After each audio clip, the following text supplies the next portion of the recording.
Assalamualaikum warahmatullahi wabarakatuh. Kami dari kelompok satu ingin presentasikan hasil kerja dari kelompok kami mengenai hemofilia. Dengan anggota kelompok yaitu Ade Monalia Rizky, Jud Mufizatunisa, Dara Syifa Harisah, Dina Ayu Lestari, Haya Akilah, Zahlul Azmi, dan Zikra Afdalia Putri. Berikut outline yang akan kami bahas pada presentasi kali ini, meliputi definisi, epidemiologi, patofisiologi, tanda dan gejala, guideline penata laksanaan secara non-farmakologi, penata laksanaan secara farmakologi, edukasi pasien mengenai obat, serta monitoring efek obat. Yang pertama yaitu ada definisi dari hemofilia. Hemofilia adalah penyakit perdarahan akibat kelainan fisiologis koagulasi yang bersifat herediter dan diturunkan secara X-linked resesif sehingga hanya bermanifestasi pada laki-laki. Sedangkan wanita hanya menjadi kader atau pembawa sifat dari penyakit ini. Hemofilia dikenal menjadi 3 tipe hemofilia, yaitu hemofilia A, hemofilia B, dan hemofilia C. Hemofilia A atau yang dikenal dengan klasik hemofilia disebabkan oleh defisiensi faktor 8, sedangkan hemofilia B atau yang dikenal dengan Christmas disease disebabkan oleh defisiensi faktor 9. Insiden hemofilia A adalah sekitar 1 dari 5.000 kelahiran laki-laki, sedangkan hemofilia B lebih jarang terjadi dan hanya terjadi seperempat dari kejadian hemofilia A. Tidak ada perbedaan ras yang signifikan dalam kejadian hemofilia. Hemofilia A dan B dapat dikategorikan menjadi 3 golongan, yaitu hemofilia golongan berat, sedang, dan ringan. Dalam hemofilia golongan berat ini memiliki faktor pembekuan darah, faktor 8 dan faktor 9 yang hanya 1%. Dengan kondisi kepemilikan faktor di bawah 1%, penderita memiliki gejala seperti sering lebam-lebam, bengkak, atau nyeri sendi akibat trauma ringan, dan juga bisa terjadi karena sebab yang jelas. Dan ini terjadi kurang lebih 2-4 kali per bulan, serta perdarahan yang sulit berhenti akibat operasi kecil. Sedangkan pada penderita hemofilia golongan sedang memiliki 1-5% koagulasi koagulasi 8 dan faktor 9 1-5%. Pada penderita hemofilia ini memiliki gejala sering lebam-lebam, bengkak, atau nyeri sendi akibat trauma atau benturan ringan, dan juga bisa terjadi tanpa sebab yang jelas, dan ini terjadi kurang lebih 1 kali sebulan, serta perdarahan yang sulit berhenti karena operasi kecil. Sedangkan pada hemofilia golongan ringan, memiliki 5-40% faktor pembekuan darah, di mana pada penderita golongan ini terjadi perdarahan karena operasi kecil seperti cabut gigi. Kemudian ada juga hemofilia C, yaitu suatu penyakit autosomal resesif yang disebabkan oleh mutasi dari gen faktor 11 dan merupakan proses autoimun. Selanjutnya yaitu ada epidemiologi hemofilia. Hemofilia A merupakan kelainan herediter hemostatis yang paling umum. Terjadi pada 1 dari 5.000 laki-laki yang menyumbang 80% dari kasus hemofilia. Hemofilia A terjadi pada lebih dari 400.000 pria di seluruh dunia. Banyak di antaranya tidak terdiagnosis seperti di negara berkembang. Prevalensi hemofilia B adalah 1 dari 40.000 laki-laki, yaitu sekitar 15% kasus hemofilia. Dan 1 dari 100% kelahiran untuk hemofilia C, yaitu sekitar 1% dari kasus hemofilia. Hal tersebut sama untuk semua kelompok etnis. Prevalensi hemofilia sebesar 5.000 sampai 10.000 penduduk laki-laki yang lahir hidup, dengan insiden hemofilia A di Indonesia sampai pertengahan 2001 disebutkan sebanyak 314 kasus. Penyandang hemofilia A di Indonesia tercatat sekitar 2.000 orang. Di wilayah Jabodetabek, total penderita anak hemofilia sebanyak 403 orang. 86% hemofilia A dan 54% diantaranya menderita hemofilia A berat. Selanjutnya akan dijelaskan oleh teman saya.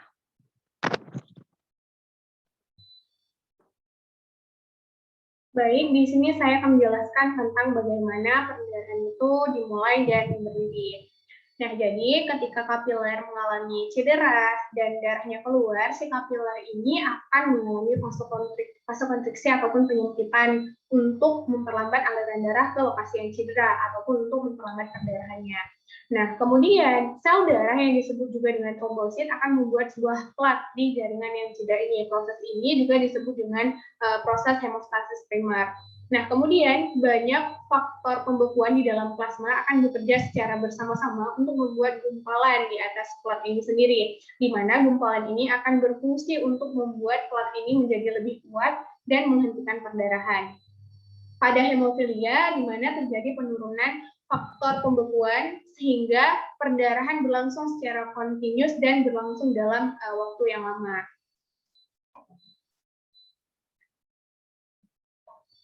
Adapun proses koagulasi itu dibagi menjadi dua, yaitu hemostasis primer dan hemostasis sekunder. Hemostasis primer ini adalah di mana melibatkan agregasi platelet di lokasi cedera, sedangkan hemostasis sekunder ini melibatkan koagulasi kaskade yang mengarah pada pembentukan bekuan fibrin yang stabil. Nah, koagulasi kaskade ini terbagi menjadi dua jalur, yaitu jalur ekstrinsik dan jalur intrinsik. Jalur ekstrinsik ini dimulai ketika jaringan faktor terpapar dengan endotelema rusak, kemudian jaringan faktor ini akan mengubah faktor 7 menjadi faktor 7A yang lebih aktif. Kemudian faktor 7A bersamaan dengan jaringan faktor ini akan membentuk kompleks untuk mengubah faktor 10 menjadi faktor 10A yang lebih aktif. Faktor 10A ini bersamaan dengan kofaktor 5A akan mengubah protrombin menjadi trombin ataupun mengubah faktor 2 menjadi faktor 2A yang lebih aktif, di mana faktor 2A atau trombin ini akan mengubah fibrinogen menjadi fibrin. Nah, fibrin ini yang akan menjadi melapisi gumpalan plak tadi. Nah, kemudian si trombin ini juga akan mengubah faktor 13 menjadi faktor 13A sehingga terbentuk bekuan yang lebih stabil. Nah, kemudian jalur intrinsik. Nah, jalur intrinsik ini di mana dimulai ketika platelet ini terpapar dengan faktor 12 sehingga akan mengaktifkan faktor 12 menjadi faktor 12A. Kemudian akan mengaktifkan faktor 11 menjadi faktor 11A dan akan mengaktifkan faktor 9 menjadi faktor 9A, di mana faktor 9A ini bersamaan dengan faktor 8A akan mengubah faktor 10 menjadi faktor 10A, di mana proses ini berlangsung sama dengan jalur ekstrinsik tadi yang akan menghasilkan fibrin dan pembentukan bekuan yang lebih stabil. Untuk hemofilia ini sendiri terbagi menjadi dua, yaitu hemofilia A dan hemofilia B, dan juga ada disebut juga dengan von Willebrand disease, di mana hemofilia A atau hemofilia klasik ini merupakan penyakit yang terjadi karena defisiensi atau penurunan jumlah faktor 8. Sedangkan hemofilia B ini merupakan penyakit yang terjadi karena defisiensi faktor 9. Nah, tidak adanya faktor 8 dan faktor 9 ini menyebabkan fibrin ini tidak terbentuk secara sempurna sehingga terjadi perdarahan yang secara berkelanjutan pada pasien hemofilia ini. Adapun hemofilia ini diperoleh karena yang pertama kegagalan hati, di mana hati ini merupakan suatu tempat memproduksi protein yaitu faktor 1, faktor 2, faktor 5, faktor 7, faktor 8, faktor 9, faktor 10, faktor 11, dan faktor 13. Nah, defisiensi vitamin K ini juga akan mempengaruhi produksi dari faktor-faktor ini di dalam hati. Kemudian ada autoimun dan disseminated intravascular coagulation, di mana di sini akan terjadi konsumsi pembekuan dari faktor ini sendiri. Kemudian warisan hemofilia, bagaimana hemofilia ini diwariskan. Nah, jadi ada dua penyebab bagaimana hemofilia ini diwariskan, dari ibu dan dari ayah. Nah, yang pertama ketika ayah merupakan hemofilia dan ibu bukan merupakan hemofilia, di mana ayah ini dapat mewariskan seluruhnya itu kepada anak perempuan dan anak laki-laki ini tidak akan mewariskan hemofilia. Kenapa? Hemofilia ini berasal dari kromosom X baik di ibu maupun di ayah. Nah, ketika ayah mempunyai dua kromosom yaitu satu X dan satu Y, ibu mempunyai dua kromosom yaitu X dan X. Nah, ketika ayah yang terkena hemofilia, maka ayah ini akan menurunkan kromosom X-nya kepada anak perempuan. Karena kenapa? Anak perempuan ini mempunyai dua kromosom X yang berasal dari satu ayah dan satu ibu. Sehingga ketika ayah dan ibu, si ayah yang menderita hemofilia, maka seluruhnya penyakit ini akan diturunkan kepada anak perempuannya, di mana anak perempuan ini merupakan gen carrier, di mana dia merupakan pembawa.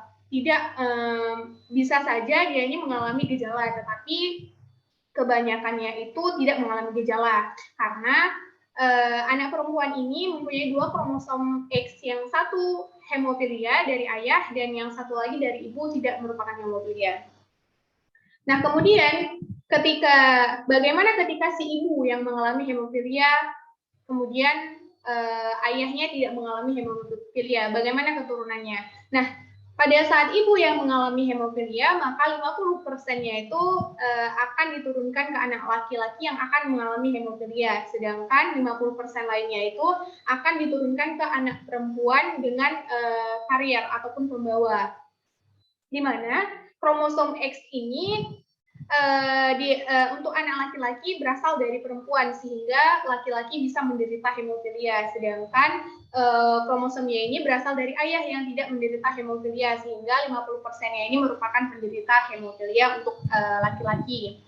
Sedangkan perempuan mempunyai dua kromosom X, di mana kromosom X yang menderita hemofilia ini berasal dari ibu, sedangkan kromosom X satu lagi ini berasal dari ayah, sehingga dia merupakan karier gen. Beberapa orang dapat mengalami gejala hemofilia, tetapi kebanyakan ini merupakan untuk anak perempuan sendiri ini merupakan karier ataupun pembawa.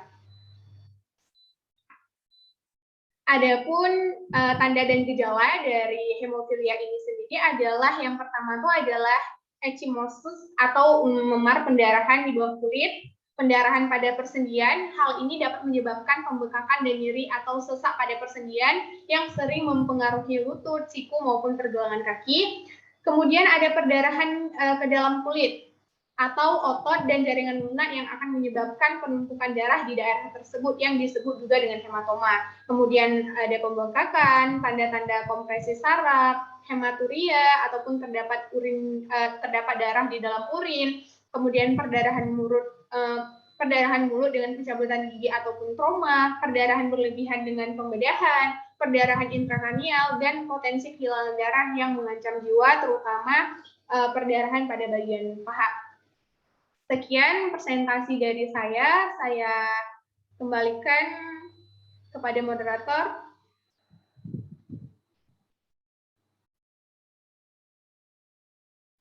Baik, selanjutnya saya akan menjelaskan tentang guideline penata laksanaan dari hemofilia. Di sini kami mengambil referensi dari WFH, Guideline for the Management of Hemophilia edisi ketiga. Nah, jadi perawatan utama untuk meningkatkan kesehatan dan kualitas hidup pasien hemofilia itu yang pertama itu melakukan yang namanya pencegahan perdarahan dan kerusakan sendi. Yang kedua, manajemen peristiwa perdarahan termasuk follow-up terapi fisik dan rehabilitasi pasien. Di mana dalam tabel 21 ini menjelaskan tentang hubungan dari beratnya perdarahan terhadap faktor pembekuan. Di sini ada berat, moderat, ada ringan juga.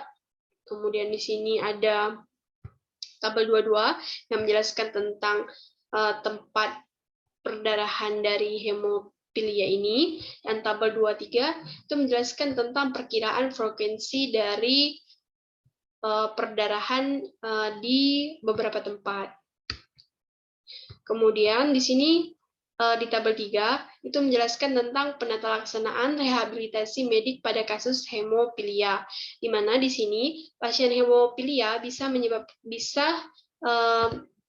bisa saja mengalami komplikasi seperti perdarahan sendi akut, perdarahan otot akut, sinovititis kronis, maupun artritis degeneratif.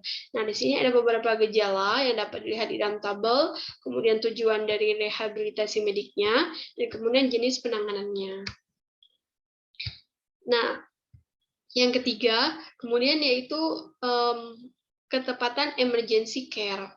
Dan yang keempat ada ketepatan manajemen nyeri, yang kelima manajemen komplikasi muskuloskeletal dan perkembangan inhibitor, di mana dari inhibitor sendiri itu bisa dibagi menjadi 3 kategori. Yang pertama ada low titer inhibitor, low responder, yang kedua ada low titer inhibitor, high responder, dan yang ketiga ada high titer inhibitor, high responder. Nah, kemudian ada manajemen komorbiditas. Yang ketujuh, penilaian dan dukungan psikososial sesuai kebutuhan. Dan yang kedelapan adalah edukasi selanjutnya tentang perawatan diri untuk orang dan keluarga yang tinggal bersama dengan pasien. Nah, di sini ada algoritma terapi hemofilia, di mana kita tahu bahwa sebelumnya telah dijelaskan bahwa hemofilia itu dibagi menjadi 2, yaitu hemofilia A dan hemofilia B, di mana hemofilia A itu disebabkan karena defisiensi dari faktor 8, sedangkan hemofilia B itu disebabkan karena defisiensi faktor 9. Dan jadi pengobatannya sama. Jika hemofilia A itu diberikan faktor 8, sedangkan hemofilia B itu diberikan faktor 9. Nah, di sini bisa juga diberikan terapi tambahan seperti hemofilia A itu diberikan kriopresipitat yang mengandung VW, faktor VW, dan faktor 8 dengan dosis 1 bag per 6 kg dari berat badan. Kemudian kalau misalnya hemofilia B, itu diberikan terapi tambahannya seperti VVF yang mengandung faktor 9.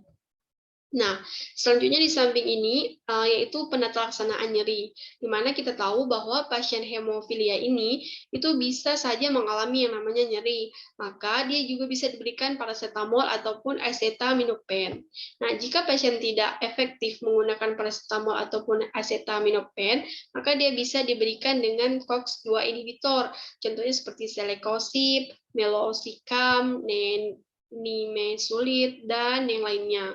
Nah, selain itu bisa juga diberikan kombinasi antara paracetamol dengan kodein, yaitu setiap 3-4 kali sehari, ataupun paracetamol dengan tramadol setiap 3-4 kali sehari.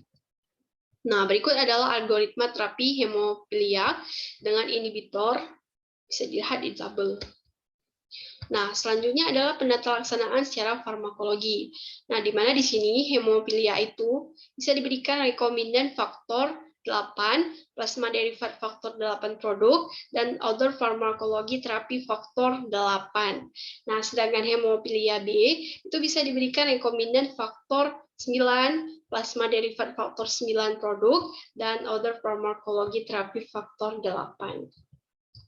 Nah, selanjutnya yang pertama ini ada rekombinan faktor 8 untuk hemofilia A, di mana faktor rekombinan 8 ini yaitu diproduksi dengan teknologi DNA rekombinan, di mana dia itu tidak berasal dari donor darah, sehingga penularan infeksinya itu rendah. Nah, faktor rekombinan 8 ini itu ada 3 generasi, di mana generasi pertama itu mengandung albumin manusia sebagai protein stabilnya, sedangkan rekombinan generasi kedua itu menambahkan sukrosa sebagai pengganti albumin manusia sebagai stabilisator, tetapi albumin manusia ini digunakan dalam proses kultur. Sedangkan rekombinan generasi ketiga itu tidak mengandung protein manusia baik dalam kultur atau dalam proses stabilisasinya. Nah, yang kedua adalah plasma derivat faktor 8 produk. Di sini juga untuk hemofilia A, di mana dia ini terbuat dari darah manusia dengan meninggalkan protein darah termasuk faktor 8. Nah, produk-produk ini itu berasal dari plasma ribuan donor, sehingga dia itu dapat berpotensi untuk menularkan infeksi. Nah, selanjutnya ada faktor 8 concentrat replacement, di mana dia ini bisa diklasifikasikan menurut tingkatan kemurniannya. Nah, di mana produk dengan kemurnian rendah itu kriopresipitat, dan produk dengan kemurnian menengah itu memiliki aktivitas spesifik dari faktor 8 sebesar 5 unit per miligram protein. Sedangkan produk dengan kemurnian tinggi itu memiliki aktivitas spesifik dari faktor 8 sebesar 2000 unit per miligram protein. Sedangkan produk ultra high itu melalui pemurnian antibodi monoklonal dan memiliki aktivitas spesifik dari faktor 8 sebesar 3000 unit per miligram protein. Nah, selanjutnya ada faktor 8 konsentrat replacement untuk hemofilia A, di mana dosis yang tepat dari konsentrat ini itu tergantung waktu paru, dari faktor yang diinfuskan, kemudian dari berat badan pasien, dari volume distribusi. Nah, ada atau tidaknya antibodi penghambat faktor 8 dan titer antibodi ini itu juga mempengaruhi pengobatan, sehingga lokasi dan besarnya episode perdarahan juga menentukan pasien persen koreksi target serta durasi pengobatannya, di mana perdarahan serius atau mengancam jiwa itu membutuhkan tingkat faktor puncak lebih dari 0,75 hingga 1 unit per mili atau 75% hingga 100%, sehingga sedangkan perdarahan yang tidak terlalu parah itu dapat diobati dengan target 0,3 sampai 0,5 unit per mili atau 30% sampai 50% kadar plasma puncak. Nah, jadi secara umum masing-masing satuan konsentrat faktor 8 ini itu diinfuskan per kilogram berat badan yang menghasilkan peningkatan 2% pada level faktor 8 plasmanya. Nah, berikut ini itu adalah persamaan yang bisa digunakan untuk menghitung dosis awal faktor dari 8 ini. Nah, selanjutnya faktor 8 konsentrat replacement untuk hemofilia A, di mana tes tengahnya itu dari faktor 8 ini berkisar pada 8-15 jam, sehingga dia itu perlu pemberian dari dosis awal setiap 12 jam untuk mempertahankan tingkat faktor 8.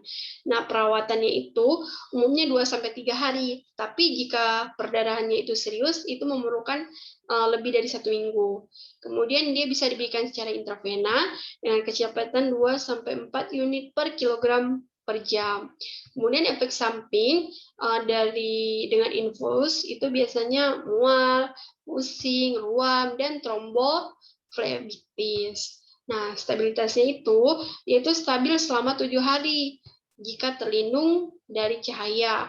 Tapi jika pemaparan selama 10 jam pasca rekonstitusi itu dapat menurunkan 30% aktivitas dari produk ini. Nah, selanjutnya adalah rekombinan faktor 9 dan plasma derivat faktor 9 produk. Ini untuk hemofilia B, di mana faktor rekombinan 9 ini pertama kali dipasarkan di Amerika Serikat pada tahun 1999, di mana faktor darah dan plasma ini tidak digunakan untuk menghasilkan faktor rekombinan 9 atau untuk menstabilkan produk akhir, sehingga faktor 9 ini memiliki profil keamanan virus yang sangat baik. Adapun konsentrasi dari faktor 9 ini itu lebih tinggi, di mana produk ini juga telah tersedia di Amerika Serikat itu sejak awal 1990-an.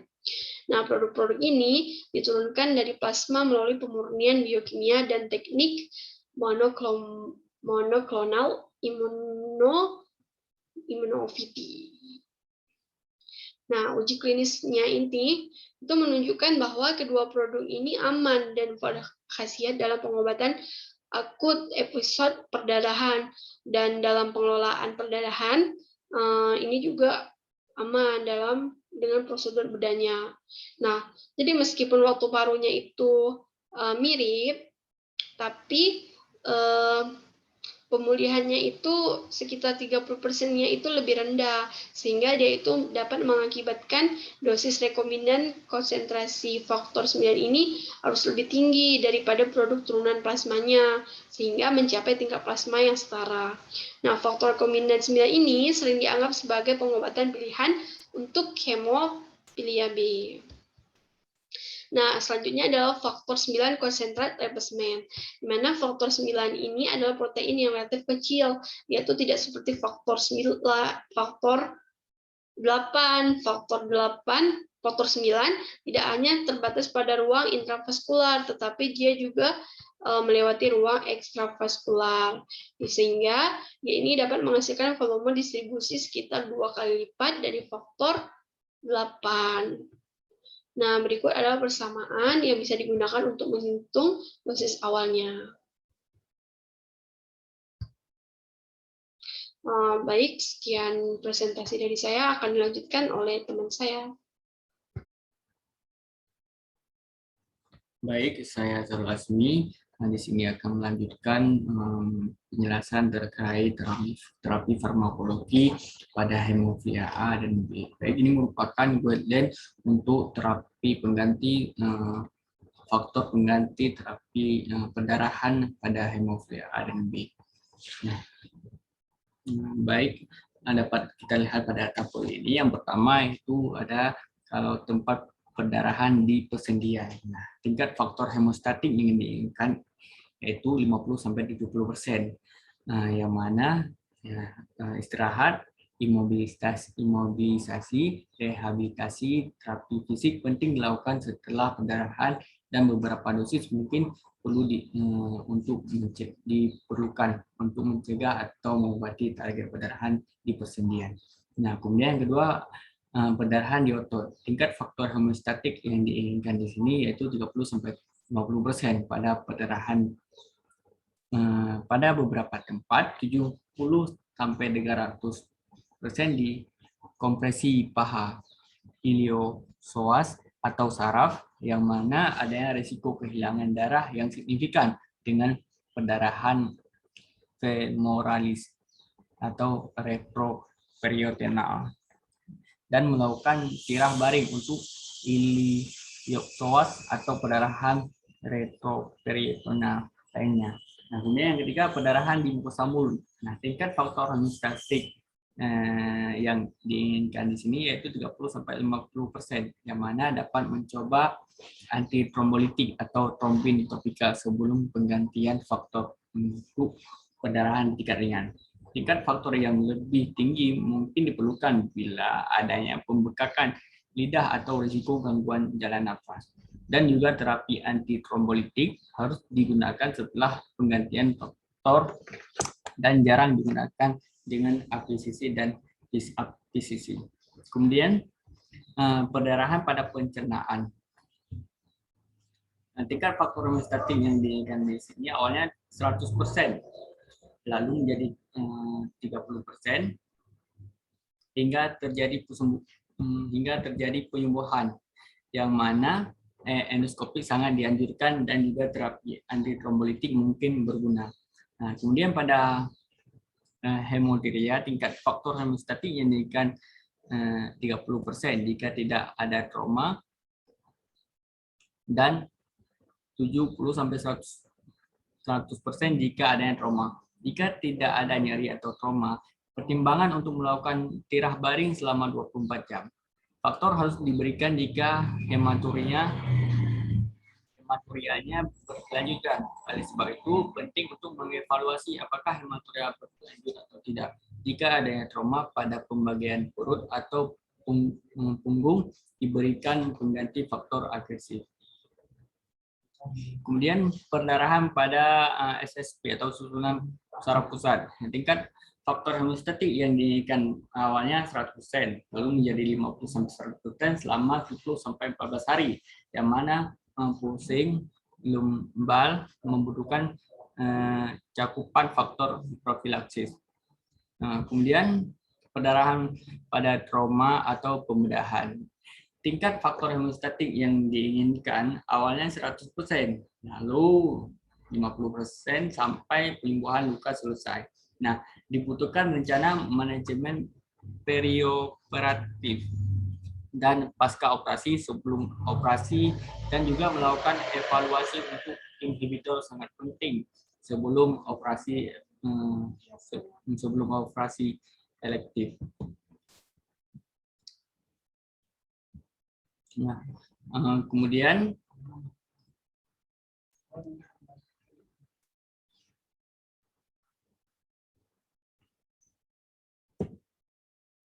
Berikut merupakan contoh perhitungan faktor konteks replacement pada manusia.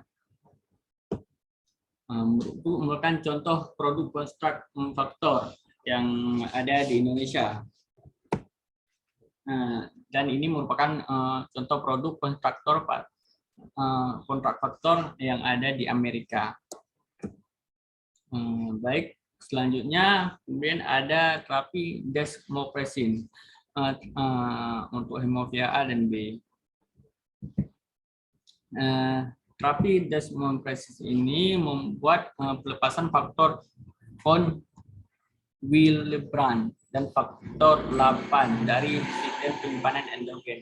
Seringkali adekuat untuk perdarahan minor pada pasien hemofilia A ringan dengan dosis yang direkomendasikan yaitu 0,3 mikrogram yang diencerkan dalam 60 ml selin normal dan infus intravena 15 sampai 30 menit.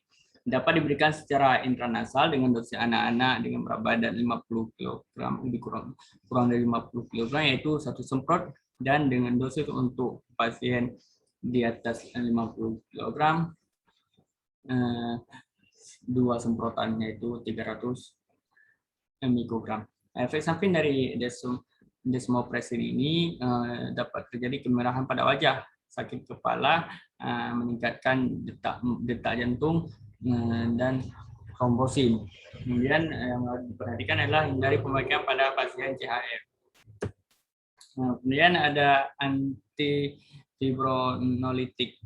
Agen ini menghambat lisis pembukaan darah sehingga berguna untuk terapi tambahan pada pengobatan hemofilia. Agen ini juga sangat bermanfaat untuk mengobati perdarahan oral. Dan dia termasuk golongan asam tranexamat dan asam aminokaproat dengan dosis asam tranexamat yaitu 20 mg maksimal 1 gram, 1,5 gram secara oral setiap 8 jam atau 10 mg maksimal 1 gram secara intravena setiap 8 jam. Dosis asam aminokaproat yaitu 100 mg maksimal 6 gram setiap 6 jam dan bisa diberikan baik secara oral maupun intravena. Kemudian pada pasien dengan hemofilia A biasanya membutuhkan 25 sampai 40 unit faktor 8 per kilogram berat badan. Diberikan 3 kali dalam seminggu. Kemudian pada pasien dengan hemofilia B biasanya membutuhkan 40 sampai 100 unit faktor 9 per kilogram berat badan. Diberikan 2 kali dalam seminggu dikarenakan waktu paruhnya yang panjang. Pada pasien hemofilia dengan inhibitor, pada keadaan pasien dengan titer tinggi terhadap inhibitor, terdapat kemungkinan bahwa pemberian faktor 9 dan faktor 8 dan 9 tidak akan mencapai kadar plasma homeostatik. Maka digunakan bypassing agent yang meliputi PCCS, activate PCCS, dan rekombinan activate faktor 7. PCCS ini mengandung vitamin K dengan faktor 2, 7, 9, dan 10. PCCS mengandung jumlah faktor aktivasi yang lebih besar dibanding dengan PCC. Dosis yang diberikan adalah 50 sampai 100 unit. Diberikan setiap 12 sampai 24 jam bergantung pada episode keparahan dari perdarahan yang terjadi. Dosis maksimum tidak lebih dari 200 unit per hari. Faktor tujuan, faktor 7A, rekombinan, agen bypass yang lebih baru diperkirakan aktif secara hemostatis hanya di lokasi cedera ringan. Dengan dosis awal untuk episode perdarahan berkisar antara 35 sampai 120 mikrogram. Dosis 70 mikrogram atau lebih ini lebih efektif dan seringkali dos 90 sampai 120 mikrogram digunakan untuk pengobatan pasien hemofilia A dan inhibitor. Nah, kemudian ada terapi baru pada pasien hemofilia, yaitu ada 2, terapi gen dan terapi emicizumab.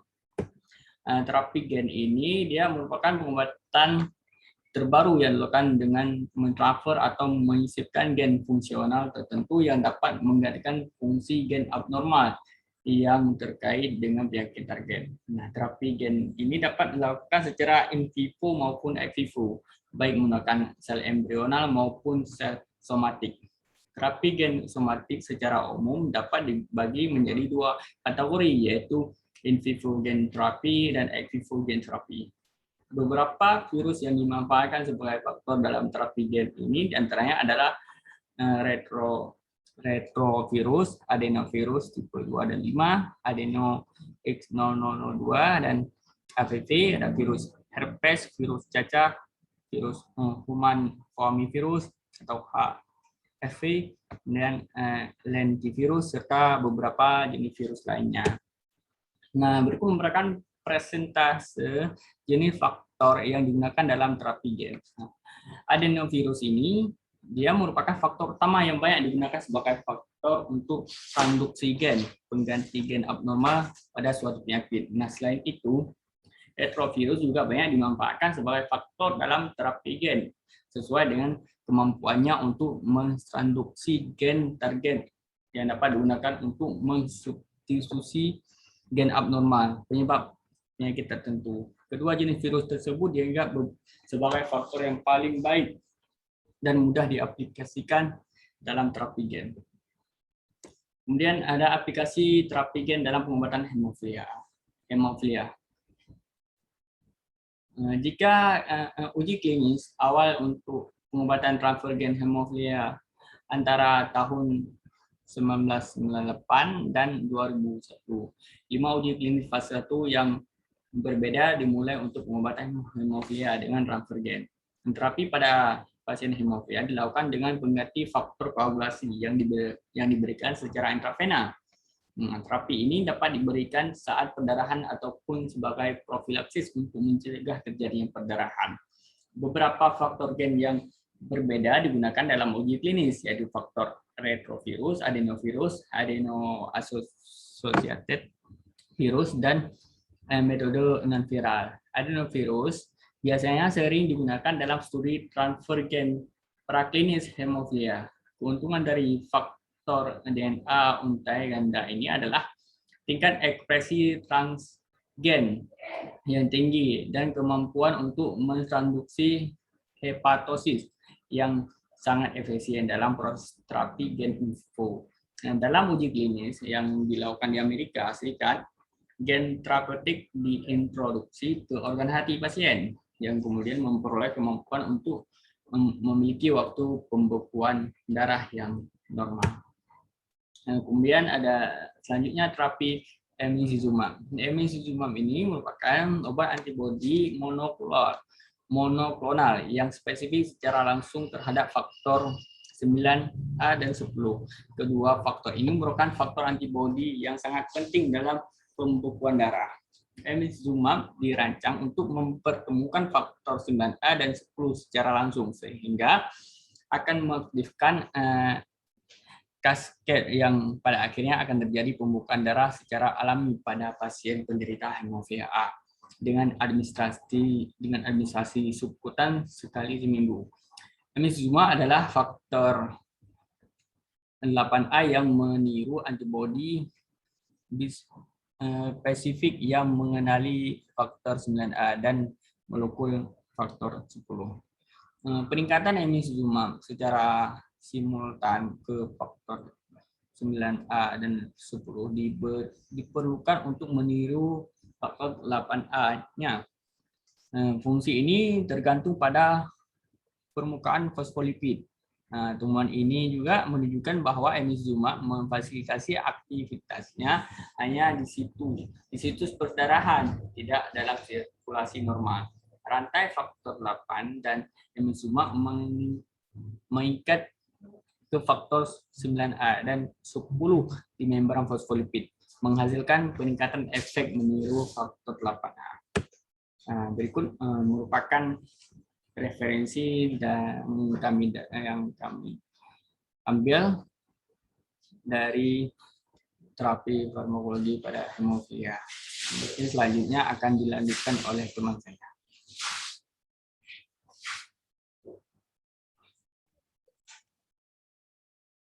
Selanjutnya, Haya akan menjelaskan penata laksanaan non-farmakologi bagi hemofilia. Nah, di sini dapat kita ketahui perdarahan yang umumnya terjadi pada hemofilia itu, yang pertama ada perdarahan otot atau jaringan lunak, perdarahan sendi, dan perdarahan alat atau organ dalam. Pada gambar di samping kita dapat melihat bahwa perdarahan atau cedera paling tinggi terdapat pada lutut atau sendi, sehingga penderita hemofilia rentan mendapat cedera pada lokasi ini, karena ya tubuh kita bergerak sehari-hari otomatis menggunakan anggota gerak bawah lebih banyak seperti itu, dan juga di bagian lengan atas daerah siku. Nah, ini risiko perdarahan atau cedera otot dan sendinya sangat tinggi. Perdarahan otot, kita dapat lihat gambar ini. Yang pertama itu memar, perdarahan jaringan lunak, jarang nyeri hebat, tak ada gangguan fungsi, tidak perlu faktor. Perdarahan iliopsoas, perdarahan otot paha atau betis, pembengkakan leher, perdarahan otot lengan atas atau bawah, perdarahan otot gluteus. Nah, pada gambar yang ada di highlight ini merupakan gambar yang sering, merupakan bagian yang sering terjadi perdarahan otot pada pasien yang menderita hemofilia. Selanjutnya untuk perdarahan sendi atau hemartrosis, di sini beberapa bagian yang di-highlight anggota gerak atas yaitu daerah siku dan lutut. Ini advance hemartrosis dan early onset hemartrosis. Di sini juga disebutkan biasanya terasa bengkak, nyeri, palpitasi, sendi tidak dapat digerakkan, dan juga sensasi nyeri gerakan sendi menjadi lebih terbatas. Nah, untuk tata laksana non-farmakologi yang sangat penting yang harus diketahui bagi pasien hemofilia, yang pertama itu RISE. Seperti yang kita ketahui, hemofilia merupakan kelainan perdarahan yang paling sering dijumpai. Gejala perdarahan yang dijumpai pada penderita hemofilia adalah mudah memar, perdarahan yang lama setelah luka atau operasi, dan gejala yang karakteristik yaitu perdarahan spontan pada sendi atau hematoma di jaringan. Hal lunak, maksudnya hal yang penting harus dilakukan penderita hemofilia yaitu beristirahat yang cukup serta menghindari kegiatan fisik yang beresiko tinggi memperoleh cedera atau memar. Namun jika sudah terjadi pembengkakan atau perdarahan, hal yang pertama yang harus dilakukan yaitu disingkat dengan RICE atau yang panjangannya dari rest, compression, ice, dan elevation. Nah, di sini dapat kita lihat bahwa pertolongan pertama itu yang harus, maksudnya kalau bisa diketahui oleh penderita hemofilia, yang pertama jika sudah kena cedera harus diistirahatkan bagian yang sudah memar atau luka, melakukan kompres menggunakan es supaya meredakan memar, kemudian dikompres dan meninggikan bagian yang memar atau luka, seperti itu. Jadi ini bisa dikatakan pertolongan pertama bagi penderita hemofilia. Yang kedua selanjutnya ada fisioterapi. Seperti yang kita ketahui, akibat seringnya cedera dan memar yang dirasakan oleh penderita hemofilia, maka fisioterapi ini penting. Program latihan yang teratur fisioterapi merupakan aspek penata laksanaan yang penting.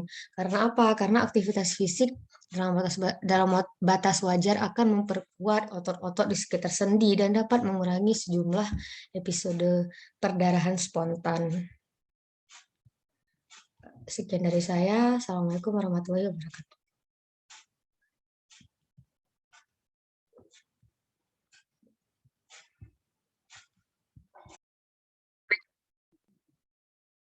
Selanjutnya, saya Zikra Afdala Putri akan menjelaskan tentang monitoring efek samping obat.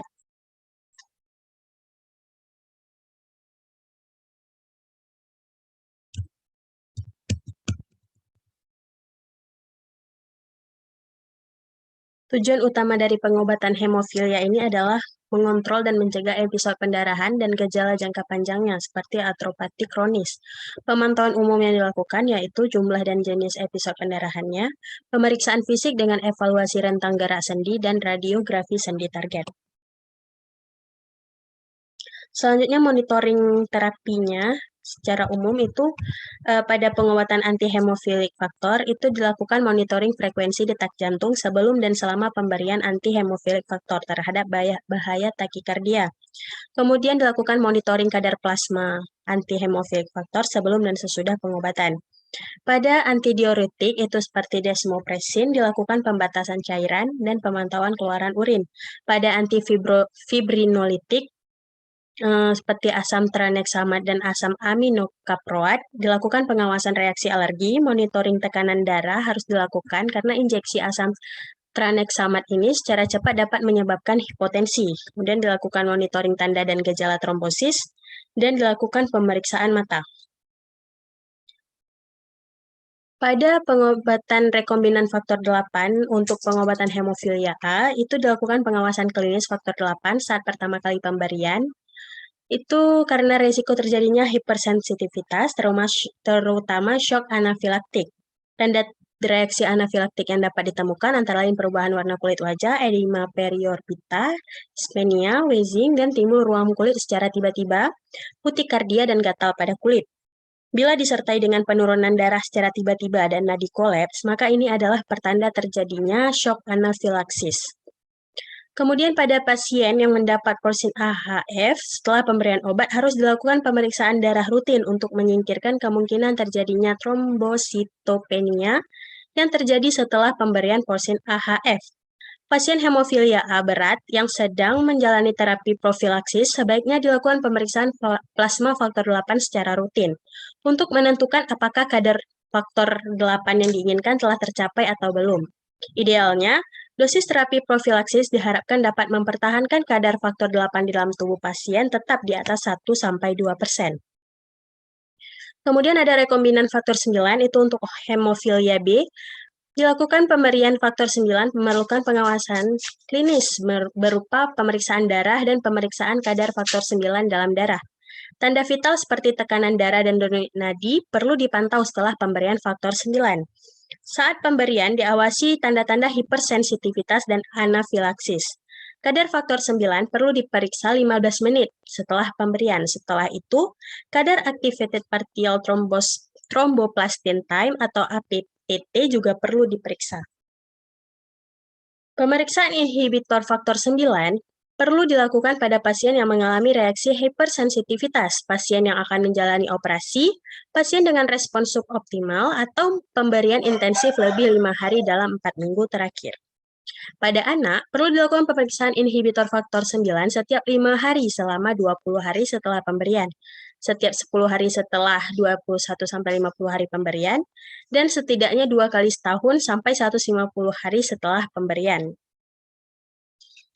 Pada usia dewasa, pemeriksaan inhibitor faktor 9 perlu dilakukan setelah 150 hari pemberian, sedangkan screening inhibitor faktor 9 dilakukan setiap 6-12 bulan sekali atau ketika timbul respons suboptimal.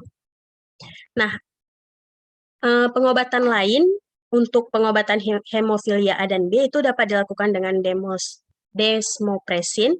Itu dilakukan pengawasan klinis obat desmopresin dilakukan sebagai dasar pemberian obat, menghindari efek samping dan pemantauan terapi.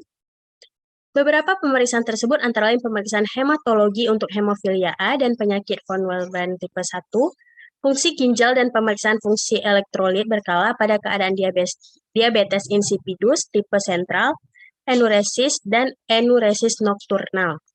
Kemudian pemeriksaan hematologi diperlukan pada kasus hemofilia A dan penyakit von Willebrand tipe 1 sebagai dasar pemberian terapi desmopresin. Beberapa pemeriksaan adalah PTA-PTT, faktor 8 koagulan, faktor 8 ristosetin kofaktor, dan faktor 8 antigen.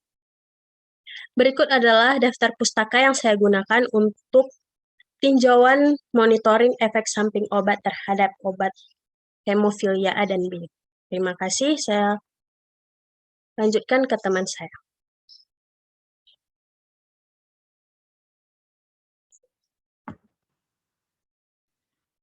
Baik, saya Cik Mufiza Tunisa. Di sini saya akan menjelaskan tentang edukasi kepada pasien mengenai obat yang diterima oleh pasien. Yang pertama yaitu ada obat rekombinan faktor 8.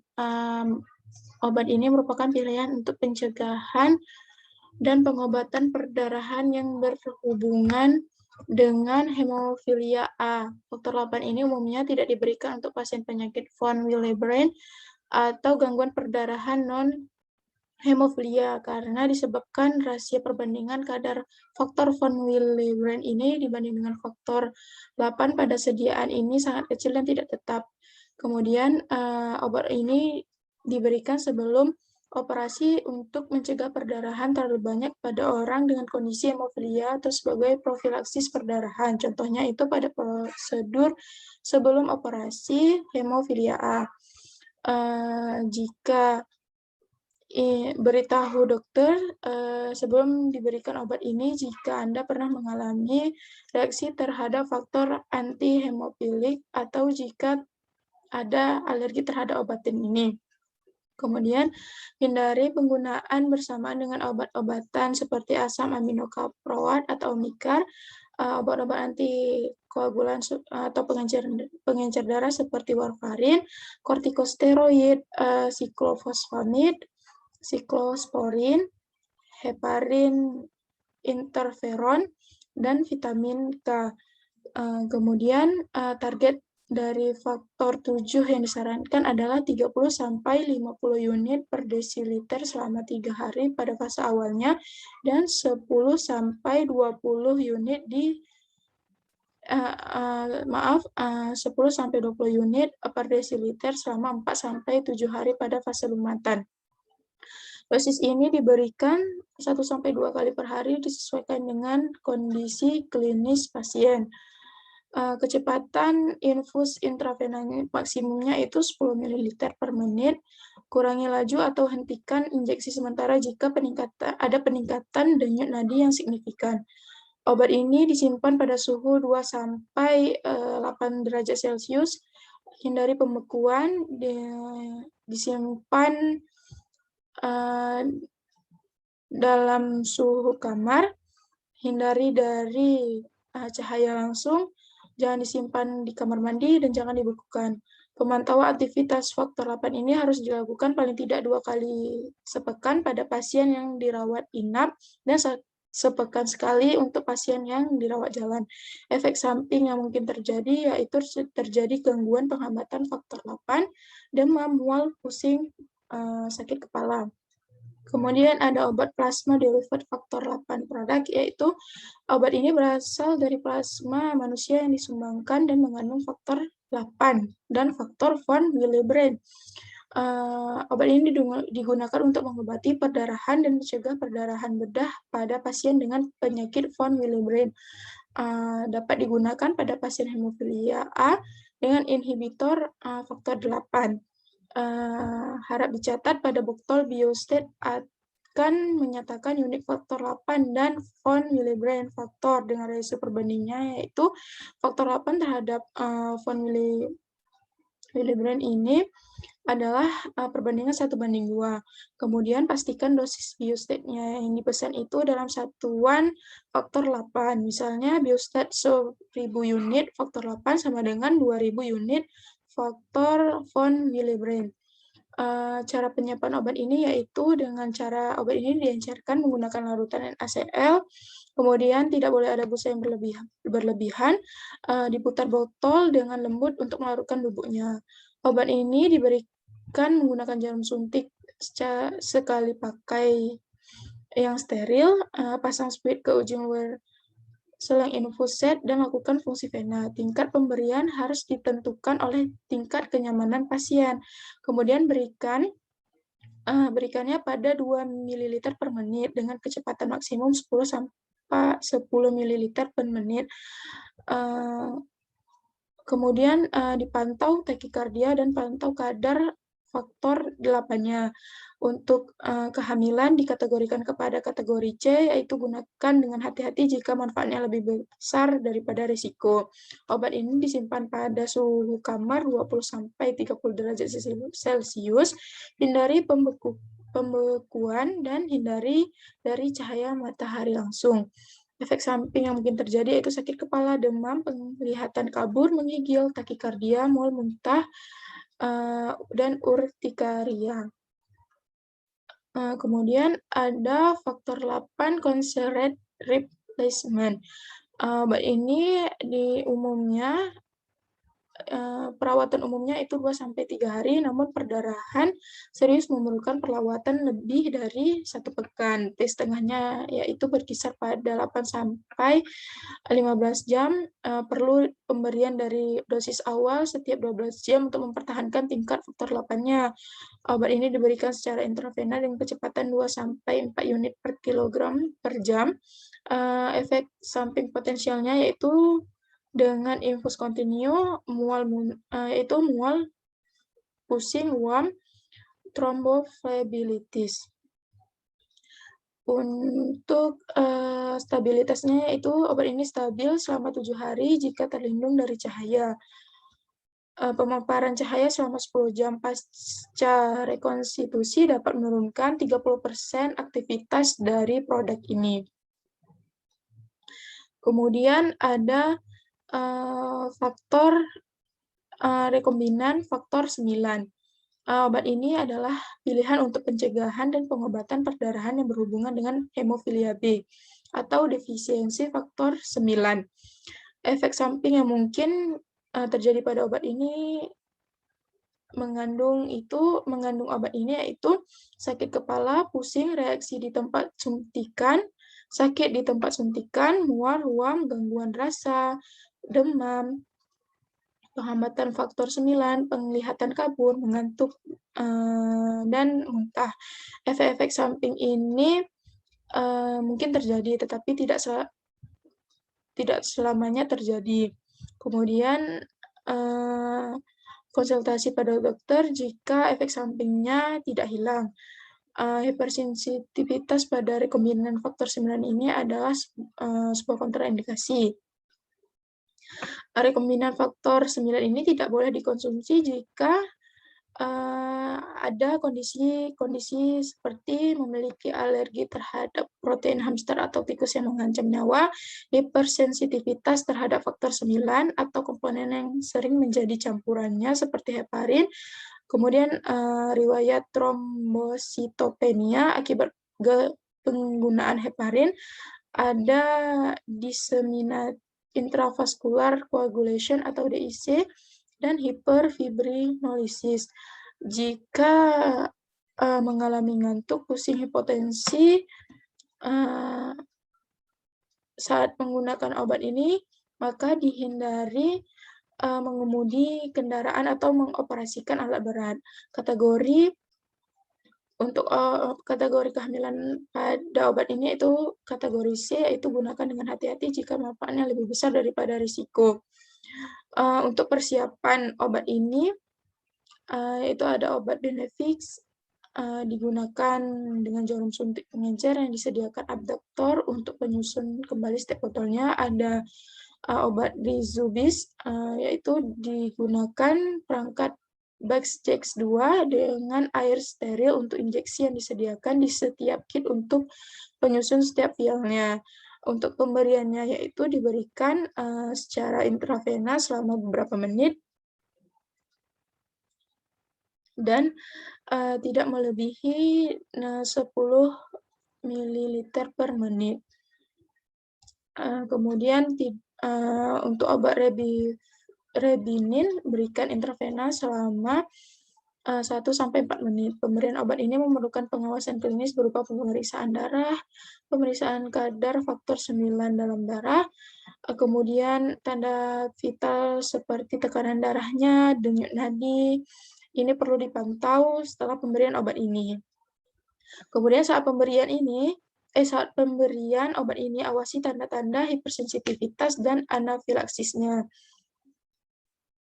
Kadar faktor 9 perlu diperiksa 15 menit setelah pemberian. Selain itu, kadar activate partial thromboplastin time atau APTT juga perlu diperiksa. Penyimpanannya yaitu obat ini disimpan pada suhu 2-8 derajat Celcius selama 18 bulan, jangan dibekukan, dapat disimpan pada suhu kamar, kemudian tidak boleh melebihi suhu 30 derajat Celcius. Setelah disimpan pada suhu kamar, jangan dikembalikan produk ini ke lemari es. Obat yang sudah dilarutkan digunakan dalam waktu 3 jam setelah rekonstitusi. Jangan didinginkan setelah rekonstitusi. Kemudian ada other pharmacologic therapy, yaitu pertama ada desmopressin. Obat ini digunakan untuk kasus-kasus hemofilia ringan dan sedang, dan juga digunakan selain produk darah dan faktor pembekuan. Desmopressin ini adalah sebuah sekretok untuk faktor von Willebrand sehingga jumlah faktor 8 yang bebas dapat diikat dan akan lebih aman terhadap penghancurannya. Pemberian obat ini berulang dapat menyebabkan takifilaksis. Dosis yang direkom yaitu 0,5 mcg per kilogram diencerkan dalam 50 ml larutan salin normal dan infus IV 5-30 menit. Dosis obat ini yang kedua itu menyebabkan penurunan aktivitas hingga 30% dibandingkan dosis yang pertama, dan tingkat responnya dapat menjadi semakin rendah dengan dosis-dosis selanjutnya. Efek samping yang mungkin terjadi yaitu kemerahan pada wajah, sakit kepala, meningkatnya detak jantung, dan trombosis. Hindari pemakaian obat ini pada pasien CHF. Kemudian ada antifibrinolytik. Obat ini merupakan agen untuk menghambat lisis pembekuan darah sehingga berguna untuk terapi tambahan pada pengobatan hemofilia. Agen ini sangat bermanfaat untuk mengobati perdarahan oral. Yang termasuk dalam golongan obat ini yaitu asam tranexamat dan asam aminocaproat. Dosis asam tranexamat yaitu 25 mg per kilogram secara oral selama 8 jam atau 10 mg per kilogram secara intravena setiap 8 jam sekali. Sedangkan dosis asam aminocaproat dosisnya itu 100 mg per kilogram setiap 6 jam dan bisa diberikan baik secara oral maupun intravena. Kemudian jangan menggunakan obat ini jika ada reaksi terhadap obat ini. Efek samping pemberian obat ini yaitu nyeri kepala, hidung berair dan tersumbat, nyeri abdomen, dan mialgia. Bisa terjadi juga hipotensi apabila injeksinya yang terlalu cepat. Interaksi obat asam tranexamat yang harus diwaspadai adalah penggunaan bersamaan dengan kontraseptif hormonal yang bisa meningkatkan efek trombogenik yang menyebabkan deep vein thrombosis atau DVT, emboli paru, trombosis cerebral, nekrosis renal akut, dan obstruksi arteri dan vena retina sentral. Beritahu dokter jika memiliki riwayat perdarahan subarachnoid, kejang, penyakit ginjal, stroke, gangguan penglihatan, emboli paru, dan DVT. Simpan obat ini pada suhu ruang dengan wadah tertutup, hindari dari paparan sinar matahari secara langsung dan jauhkan dari jangkauan anak-anak. Berikut ini daftar pustaka dari materi tadi. Sekian dari kelompok kami. Lebih dan kurang kami mohon maaf. Kami akhiri. Assalamualaikum warahmatullahi wabarakatuh.